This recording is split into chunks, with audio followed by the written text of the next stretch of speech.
Hi, welcome back to Hasni Rachapudi. నేనండి మీ హాస్ని రాచపుడిని. ఇప్పుడు మనము ఎగ్గు పొడికూర ఎలా తయారు చేయాలో చూద్దాం. ఇదిగోండి, మనం ఇప్పుడు ఎగ్గు పొడికూర చేసుకుందాము.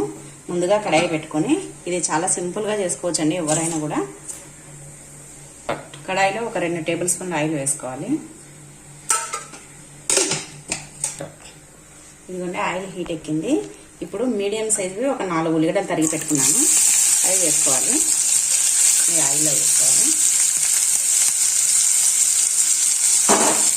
ఇవన్నీ ఆయిల్లో వేసుకొని ఒకసారి బాగా కలుపుకొని దీంట్లో కొద్దిగా ఉప్పు వేసుకున్నాము. ఉల్లిగడ్డలు తొందరగా వేగుతాయి. ఇవన్నీ కొంచెం ఉప్పు వేస్తున్నాం. ఈ ఆనియన్స్ గోల్డెన్ బ్రౌన్ కలర్ రావాలి, అంతవరకు వేయించుకున్నాము. ఇప్పుడు దీంట్లో కొద్దిగా కరివేపాకు వేస్తున్నాం. ఇవన్నీ కొద్దిగా కరివేపాకు వేస్తున్నాం. ఇలా వేయించుకున్నాము. ఇవన్నీ ఇలా కలుపుతూ ఉండాలి. లేదంటే కలపకుంటే ఒక సైడు కాగుతాయి, ఒక సైడు ఉల్లిగడ్డలు కాగవు. అందుకోసమే ఇలా కలుపుతూనే ఉండాలి. ఇదిగోండి, ఇలా గోల్డెన్ బ్రౌన్ కలర్ వచ్చినాక దీంట్లో ఒక టమాటా వేసుకోవాలి. చిన్న చిన్న ముక్కలుగా తరిగి ఇలా వేసుకొని ఇది కూడా బాగా కలపాలి.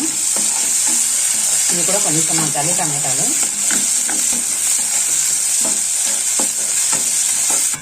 ఇదిగోండి, టమాటాలు మెత్తబడ్డాయి.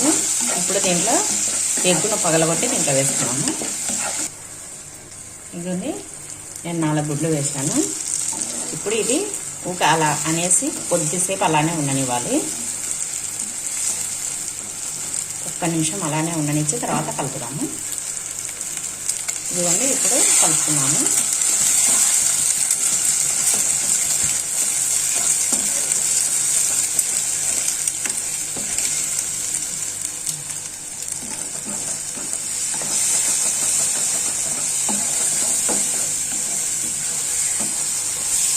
ఇవన్నీ ఇలా కలుపుకొని ఒక 2 మినిట్స్ సిమ్లో పెట్టి అలానే వదిలేసేద్దాము.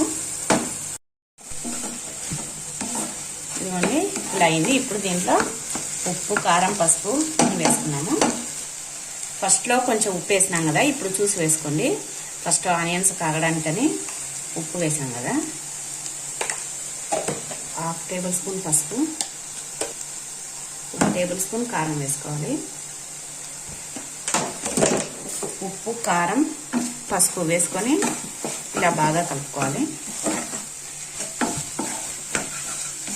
వేడి వేడి అన్నంలోకి, చపాతీలోకి చాలా బాగుంటుంది ఇది.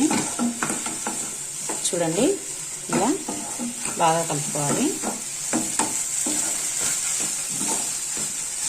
ఇప్పుడు ఈ కారం అంతా మగ్గేటట్టు ఒక 2 నిమిషాలు పెట్టేస్తే ఇంకా అయిపోతుంది.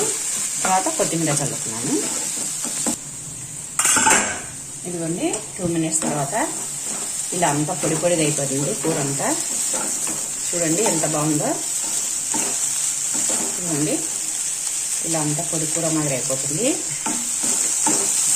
ఇది రైస్ లేకి, చపాతీ లేకి, పుల్కా లేకి, దేంట్లోకైనా బాగుంటుందండి. ఇది సింపుల్గా చేసుకోవచ్చు. 5 మినిట్స్లో ఏమి కష్టపడకుండా ఈజీగా ఏ మసాలా లేకుండా చేసుకోవచ్చు. చల్లేసి స్టవ్ ఆపేసేద్దాం. ఇవన్నీ ముందుగా తరిగి పెట్టుకున్న కొత్తిమీర వేసుకొని ఒకసారి బాగా కలిపి ఆపేద్దామండి. అంతే, స్టవ్ ఆపేస్తున్నాం. ఎంతో వేడివేడిగా ఉండి ఎగ్గు పొడి కూర రెడీ అయిపోయింది. చూడండి, ఇది వేడివేడిగా తింటే, వేడివేడి అన్నము ఈ కర్రీ తింటే చాలా బాగుంటుంది.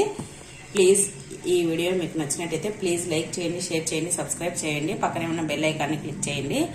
క్లిక్ చేస్తే నేను పెట్టే వీడియోలన్నీ మీకు వస్తాయి. Thank you for watching.